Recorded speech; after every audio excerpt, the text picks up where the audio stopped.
Bonjour, je suis Marie Drucker. Vous écoutez Au bout de l'enquête, le podcast. Aujourd'hui, nous allons plonger au cœur d'un déchaînement criminel qui mêle jalousie obsessionnelle et paranoïa. Au départ, une ville, Brest, qui cultive le mythe d'un trésor perdu. À l'arrivée, une famille entière massacrée chez elle, une nuit de février 2017. Et entre les deux, un homme qui a progressivement sombré dans un délire paranoïaque. Vous écoutez l'affaire Troadec, première partie.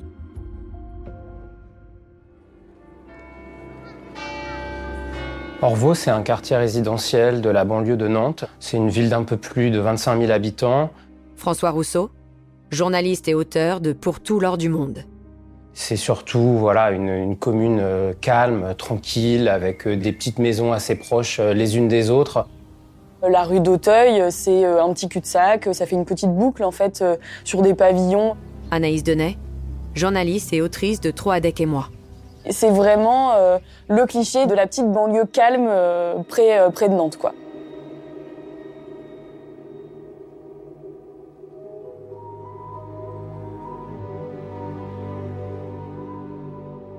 La famille Troadec, c'est Pascal et Brigitte. Ils ont 49 ans tous les deux, ils sont nés à Brest, ils sont mariés depuis près de 25 ans. Pascal est électricien câbleur dans une entreprise proche de chez lui. Brigitte, elle travaille au centre des impôts de Nantes. Ils ont 2 enfants, Sébastien qui vient tout juste d'avoir 21 ans. Et puis la petite dernière, Charlotte, qui a 18 ans et qui est étudiante dans le social.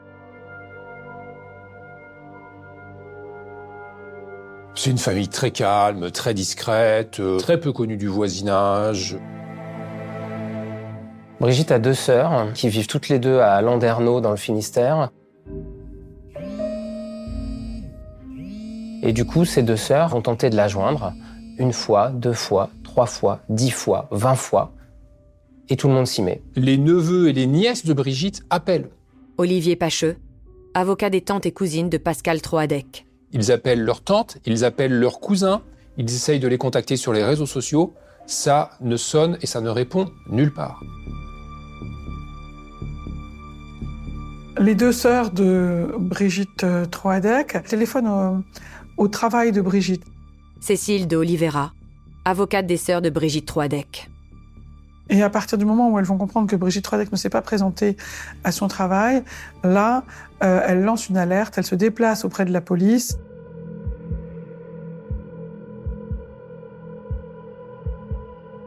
Très vite, c'est pris au sérieux, probablement parce que ça fait déjà 1 semaine qu'on n'a pas de nouvelles de cette famille. C'est une famille entière qui a disparu.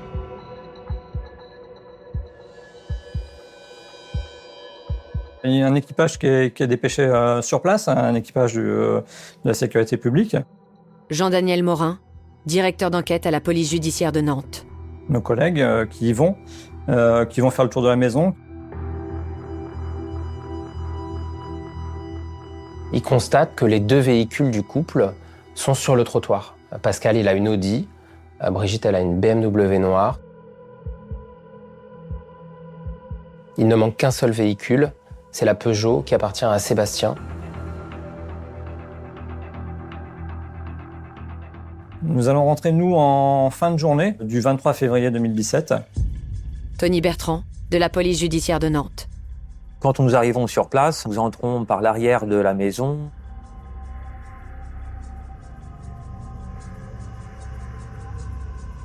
Une porte qui donne sur une buanderie, puis sur un garage.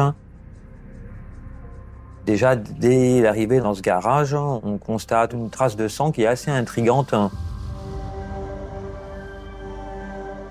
Et elle est imprégnée dans une sorte de dalle de béton un peu irrégulière, donc on imagine qu'elle n'a pas pu être nettoyée facilement.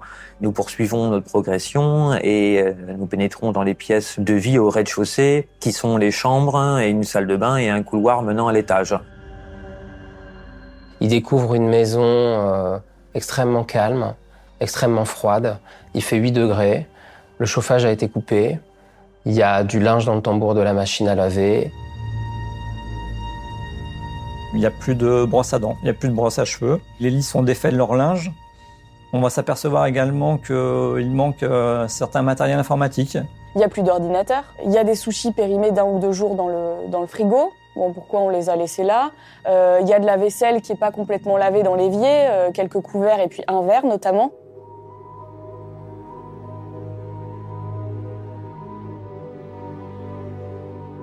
Cette vaisselle, elle va m'interroger pour essayer de comprendre qui a pu prendre ce dernier repas dans la famille et quelles sont un peu les dernières heures de vie dans cette maison.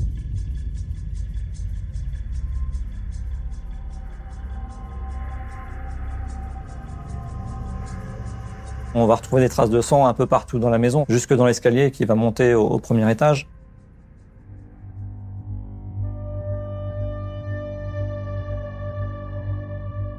Et puis, c'est au moment où il rentre dans la chambre de Sébastien que la scène se fige et qu'elle devient une scène de crime, puisqu'il trouve des écouteurs qui sont tachetés de sang. Et là, l'affaire change de dimension, on va dire.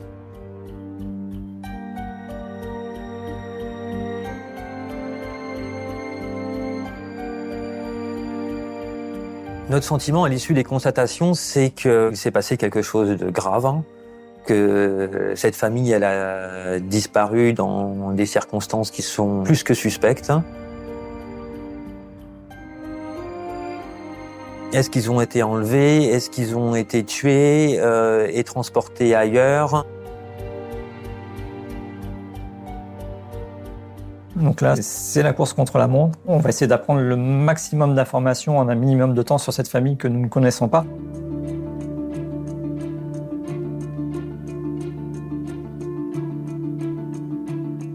Ce sont des gens qui vivent essentiellement en famille et ce sont des gens qui ont une vie réglée, tranquille, sérieuse, avec de temps en temps une échappée pour quelques jours de vacances.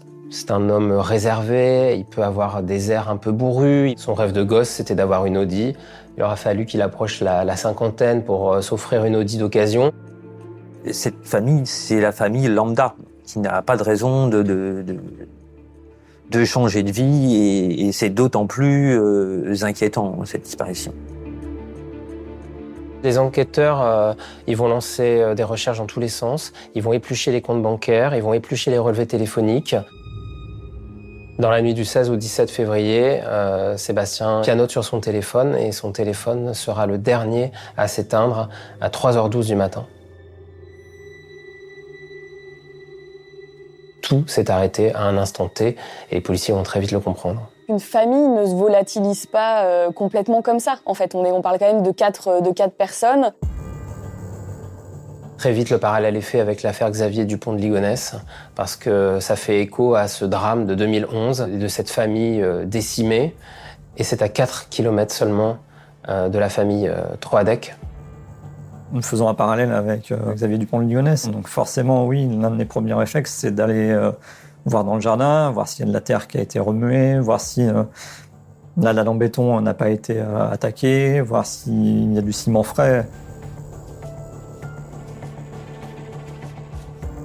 Nous n'allons rien découvrir d'extraordinaire à l'extérieur dans notre première constatation. En fait, quand on fait des recherches sur cette famille, les enquêteurs tombent sur la situation de Sébastien, qui est un jeune homme qui passe beaucoup de temps sur Internet et qui, par le passé, en 2013, a écrit sur un forum Internet une phrase malheureuse sur l'idée de faire un massacre dans son lycée.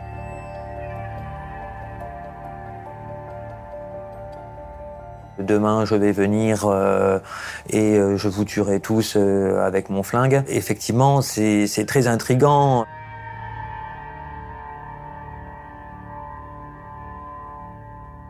Il y a sa voiture qui est absente, donc forcément on fait le lien entre ces deux éléments et on se dit mais peut-être que lui peut être coupable de fait de meurtre. Tous les signaux d'alarme se mettent en route chez les services enquêteurs et donc on s'interroge sur l'hypothèse d'une implication de Sébastien dans la disparition de cette famille.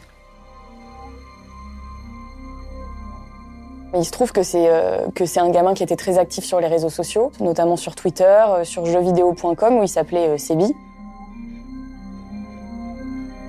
On arrête d'avoir peur du monstre en dessous du lit lorsqu'on comprend que ce sont nous les monstres.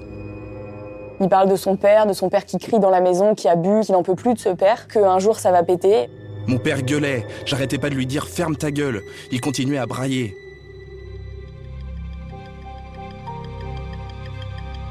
Et on se dit, pourquoi pas, pourquoi ne s'en est-il pas pris à son père et ensuite à toute la famille de colère. On ne le connaît pas et on se base juste sur ce qu'on apprend comme élément. Et voilà, c'est pour ça que nos premiers soupçons se portent aussi sur lui. Donc les 4 membres de la famille, les portraits sont diffusés avec une attention particulière à porter sur Sébastien. Sébastien, lequel est soupçonné d'avoir mis en place un funeste projet visant à supprimer les membres de sa famille et peut-être lui-même. Les policiers creusent donc la piste du fils, mais les proches de Sébastien ne croient pas qu'il ait pu commettre le pire.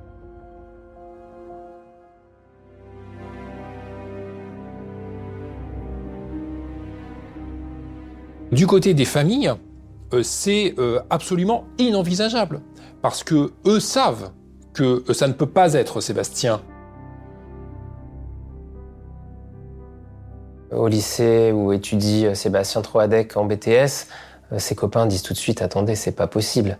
Sébastien, c'est le garçon des soirées. Sébastien, c'est celui avec lequel on joue aux jeux vidéo. C'est un bon camarade. Sébastien est un peu devenu le suspect idéal. Il manquait sa voiture. Quand on fouillait dans sa vie et dans ses réseaux sociaux, on découvrait qu'il s'était plaint à plusieurs reprises de sa famille. Et donc, certains ont pu penser qu'il pouvait être l'auteur d'une tuerie familiale. »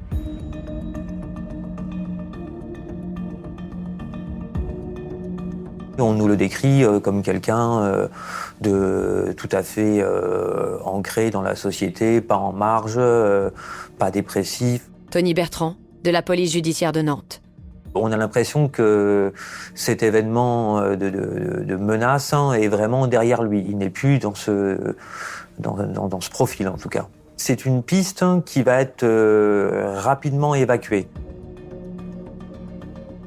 En fait, il va y avoir une dizaine de jours assez vides où la police ne parvient pas à mettre la main sur la famille Troadec et la cherche partout. Et puis il va y avoir un rebondissement. Le 1er mars, nous sommes informés par les services de la gendarmerie qu'un pantalon avec des effets vestimentaires appartenant à Charlotte Troadec a été retrouvé.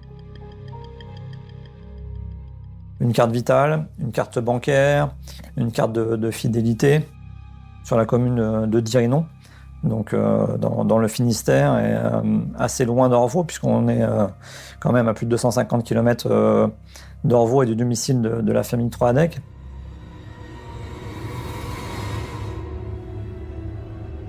On dépose des indices et on joue avec les enquêteurs. Vraiment, c'est le sentiment qu'on a tous en fait à ce moment-là de quelqu'un qui dépose des choses dans un bois et qui nous nargue en fait quoi.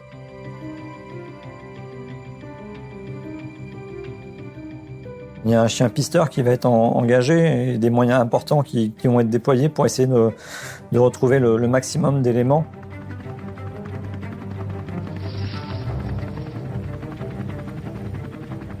Donc ils vont sonder des étangs, ils vont sonder tous les alentours de ce petit bois de Dirinon. Les recherches vont pas nous amener à retrouver les membres de la famille Troadec.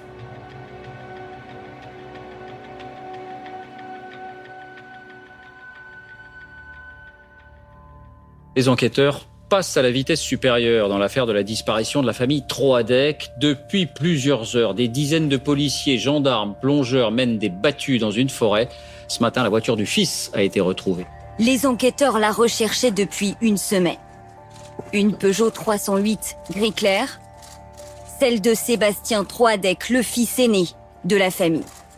On va retrouver un véhicule qui est stationné correctement depuis quelques jours. Dans la voiture, d'abord, ils vont retrouver des traces de sang.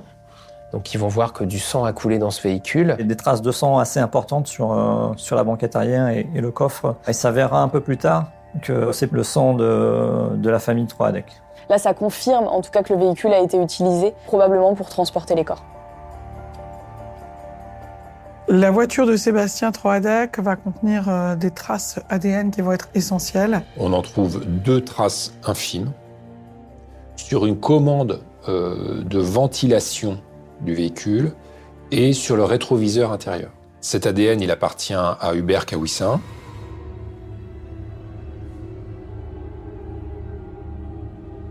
Hubert Kawissin, c'est le compagnon de Lydie Troadec. Et Lydie Troadec, c'est la sœur de Pascal Troadec.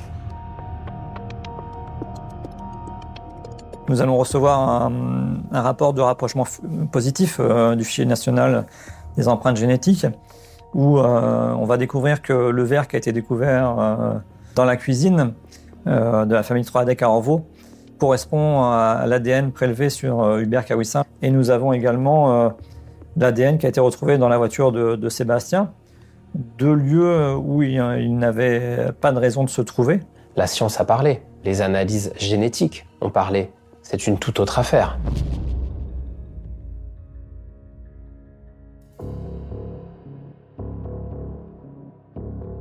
Nous intervenons avec les effectifs de la BRI de Nantes et nous n'avons pu chercher un suspect, mais notre principal suspect. La stratégie, elle est très bien faite par l'enquêteur qui va l'entendre. Il va, dans un premier temps, écouter Hubert Kawissin. Il va raconter les différents épisodes de sa vie. Il va parler de ce conflit qui l'oppose à Pascal Troadec. Hubert Kawissin, devant les policiers, va expliquer que les Troadec ont changé de train de vie. Et que, quelque part, eux qui des années plus tôt faisaient du camping, eh bien, ont changé de véhicule, ont fait des week-ends dans des capitales européennes avec les enfants. Et il va leur raconter qu'il y a eu un basculement et que ce sont des nouveaux riches qui se seraient emparés d'un trésor de pièces et de lingots d'or, et que ces pièces et ces lingots, c'était un héritage familial dont ils ont tout gardé. Les enquêteurs vont le trouver très singulier. Je pense qu'elles le regardent vraiment les yeux écarquillés en se demandant à qui ils ont affaire. Hubert Kawissin, il a 46 ans à l'époque des faits. Il est inconnu des services de police. C'est le petit dernier d'une famille de 4 enfants. Il a été élevé dans une famille de Plouguerneau, le père assez haut dans la hiérarchie militaire, la maman assez instable, notamment des problèmes d'alcool sur le moment où lui était enfant et où elle l'a élevé.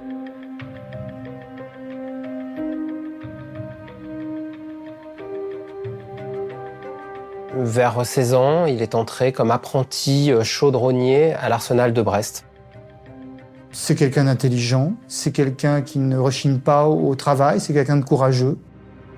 Lydie et Hubert se rencontrent au milieu des années 2000, vers 2005-2006, par le biais d'un site internet. Loïc Cabioche, avocat de Lydie Troadec. Et ils vont développer une relation très forte, très stable également, et relation dans le cadre de laquelle ils vont assez rapidement décider d'avoir un enfant. Les choses vont se dégrader parce que Lydie Troadec va tomber sérieusement malade. Et c'est très douloureux, elle a 40 ans, c'est une claque pour eux. Et lui-même va commencer un peu à décrocher et à perdre pied. En 2012, Hubert Kawissin change de poste à l'arsenal de Brest.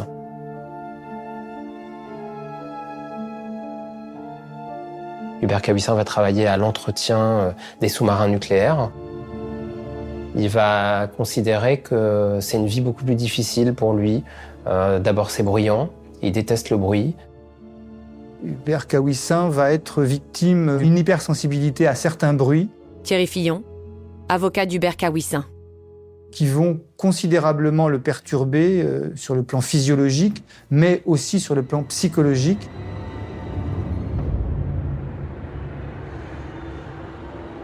Il va faire un burn-out et il va se mettre en arrêt de travail. Et cet arrêt de travail va durer 3 ans. Il essaye de trouver des solutions. Ce sera d'ailleurs l'une des raisons du fait qu'ils vont se réfugier dans cette propriété perdue dans le Finistère. À Pont-de-Buis, au lieu-dit le Stang.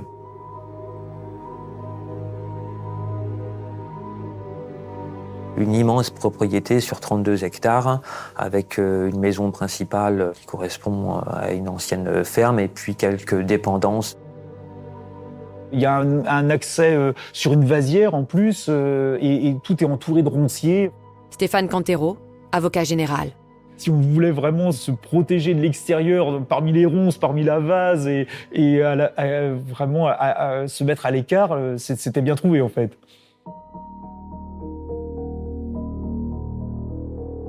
La famille de Hubert Kawissin et Lydie Troadec, avec leur fils, vit dans des conditions qui sont tout à fait étranges.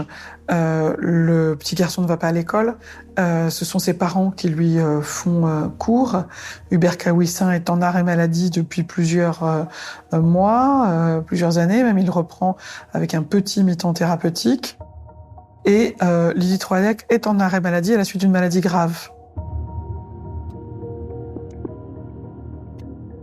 Très vite, ils vont être très isolés socialement, vraiment vivre dans une cellule un peu renfermée, dans une forme aussi de morbidité. Vraiment, là, c'est une non-vie en fait.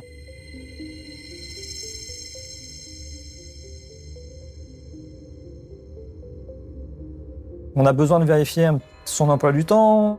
Il indique être venu à Orvault en mars 2014 pour discuter avec Pascal, qui n'était pas là.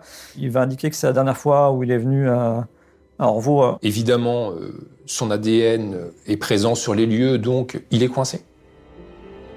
Hubert Kawissin va tenter de l'expliquer en disant qu'il est déjà venu, que c'est possible qu'il était aux toilettes, qu'il ait manipulé certains objets. Ce à quoi mon collègue va lui répondre que son ADN a été relevé sur un verre dans la cuisine.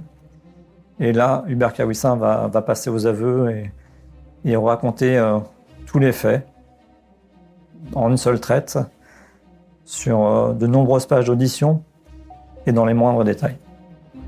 Il laisse s'écouler tout ce qu'il a à dire sur le déroulement des faits. Hubert Kawissin ne fait que parler. Hubert Kawissin va raconter aux enquêteurs qu'il pense que les Troadec ont dérobé un héritage d'or et qu'il veut en avoir la preuve, et qu'il veut remettre la main sur ce magot. Il veut, comme il l'a dit, les faire tomber. Il veut dénoncer le couple Troadec au ministère de l'économie, à la cellule Tracfin, qui est l'organisme du ministère de l'économie qui s'occupe du blanchiment d'argent. Vous venez d'écouter Au bout de l'enquête. Si vous avez aimé ce podcast, vous pouvez vous abonner sur votre plateforme de podcast préférée et suivre Initial Studio sur les réseaux sociaux. Au bout de l'enquête est un podcast coproduit par Initial Studio, Enibas Productions et France Télévisions, adapté de l'émission audiovisuelle éponyme produite par Enibas Productions et France Télévisions. Un épisode écrit et réalisé par Nathalie Mazier. Vous pouvez retrouver l'émission Au bout de l'enquête sur France 2 ou en replay sur France TV. Production exécutive du podcast, Initial Studio. Production éditoriale, Sarah Koskiewicz et Astrid Verdun, assistées de Marie Agassan et Cypriane Ligère. Montage, Joanna Lalonde. Avec la voix de Julie Drey et Marie Drucker.